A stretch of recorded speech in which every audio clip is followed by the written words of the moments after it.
Hey, everybody. This week I wanted to talk about something that I honestly don't hear too much talk about, and that is using drones for wildlife photography.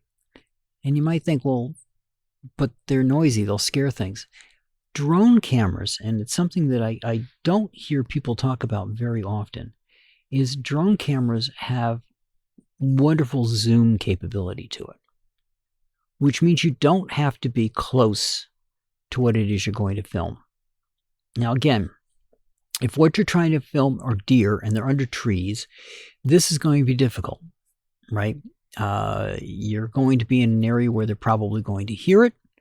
But again, if you're in an area where there's deer and you put your drone up and you let it just sit in the air for a while, let them get used to the sound, right? Which sounds like a bunch of bees anyway. Let them get used to it before you try to do your photography and before you try flying around too much with it. But the other thing you can use it for is bird photography. For example, if you know where there's a nest of, let's say, eagles. I was looking at an eagle, bald eagle, and its possible nest last weekend. And you're trying to get a picture of that, staying at a distance and having that zoom running will help you get your best pictures. But, and here's the caveat that you need to talk about when you're doing any of this nature photography for it and you're concentrating on your subject, you want to get a visual observer. Now, a visual observer is the person who's going to keep an eye on the drone for you, right? This is required for any first-person drone. I mean, that's just a given. If you've got a first-person drone, you're looking through your goggles, you have no idea what's going on around you, and you need to have a visual observer to keep track of your drone and let you know if there's a problem. In this case, what you're doing is you're paying attention to your subject, but at the same time, drones can be attacked by birds. They might consider them to be a threat, and they might attack it. And you're not going to see that if you're concentrating on the nest that you're trying to get a picture of. In addition, you're trying to get a picture of an eagle's nest or some other large predatory bird, and they see that drone, they may take it as a threat and want to attack it. So having a visual observer will help quite a bit with that because they'll know what's going on.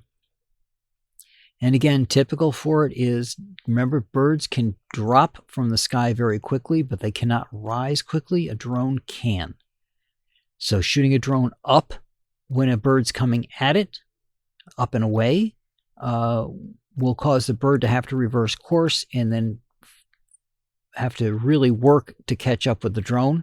So you can get your drone up and out of the way and moving at a pace that the bird probably will not match until you can get it to a spot where you can bring it down safely. But keep that in mind.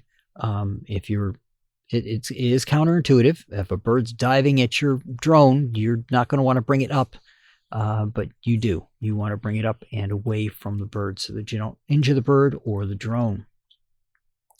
But if you're going to have a visual observer, you're going to have a way to communicate with that visual observer. Now, they could be right close to you, and they could tap you on the shoulder or just call out.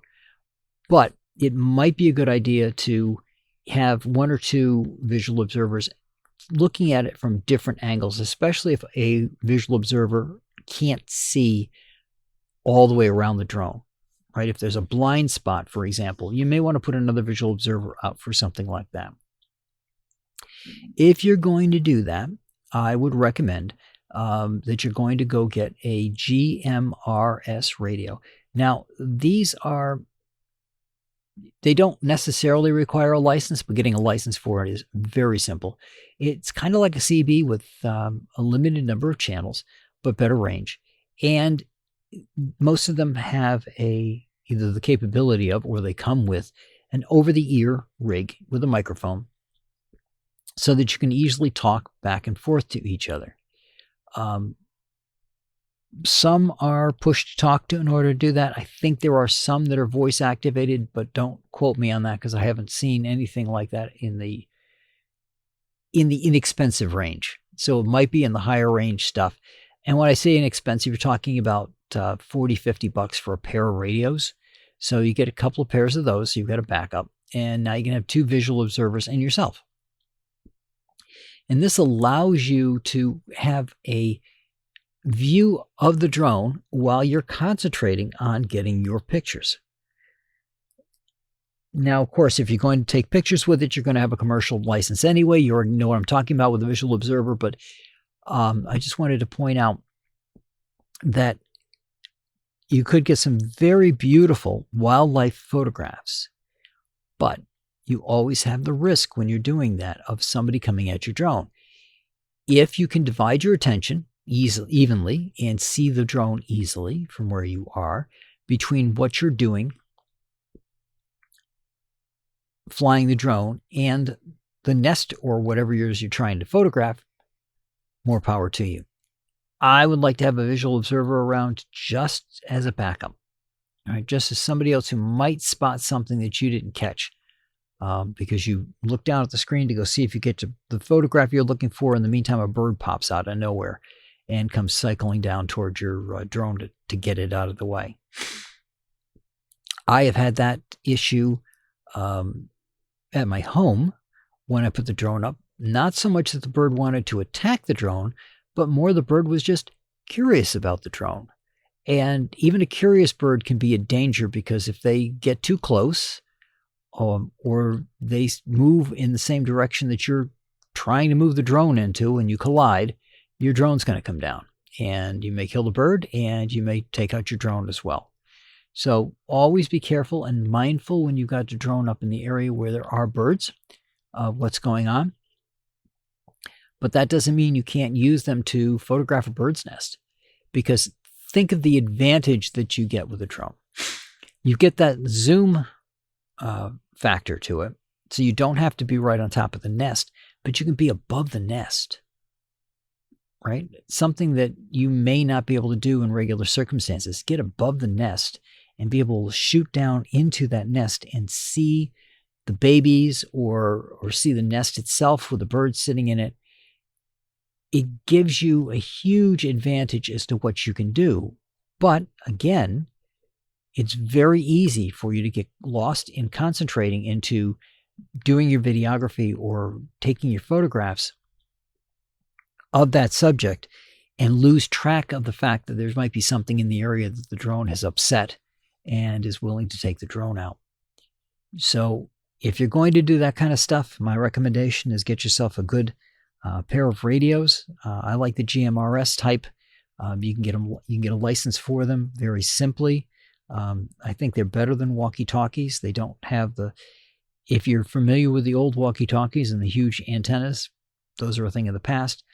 These have a good range to them, a good antenna. They've got much different frequencies than we were using for the old walkie-talkies.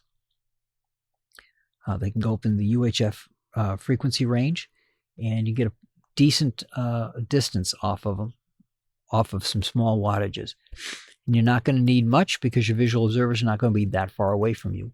But this will give you a way of communicating quickly and easily, just getting it done and letting the other person know that there's something going on they need to attend to so that you can move your drone and pay attention to your drone at that point and move it in a way that keeps it out of danger, keeps it away from a tree, a bird, whatever it needs to be.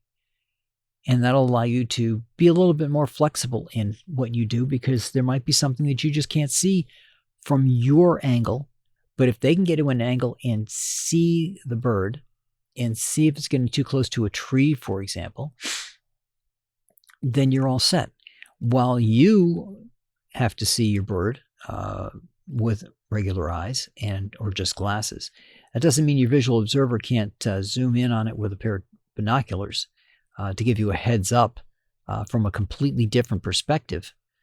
Visual observers don't have to be the same type of visual observation where they're helping you guide the drone and having to use the same